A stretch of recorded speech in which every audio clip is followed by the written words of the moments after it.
Get your free copy of the complete tutorial at www.teachucomp.com/free.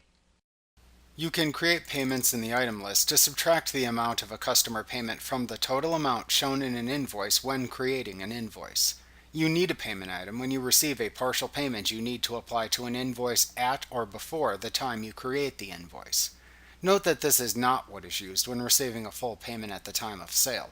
In that case, you simply fill out a sales receipt. When creating payment items, you have to create one for each unique payment type you accept. For example, cash, check, Visa, and so on. When this item is used, it actually receives funds from the customer.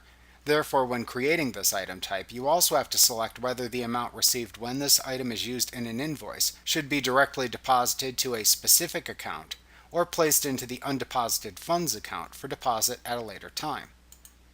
To add a new payment item into the item list, click the Item button in the lower left corner of the Item List window, and then select the New command from the pop-up menu that appears. In the New Item window, select Payment from the Type drop-down. Click into the Item Name/Number text box and enter a name for the payment item. Then enter the description you want to appear within invoices when this item is used into the Description field. Use the Payment Method drop-down to select the method of payment associated with this particular payment item. Then decide where to place the money received when this item is used in an invoice by either selecting the Group with Other Undeposited Funds option button, or by selecting the Deposit To option button and then choosing the account to directly deposit the amount into from the adjacent drop-down menu. After creating the payment item, click the OK button to save the item into the item list.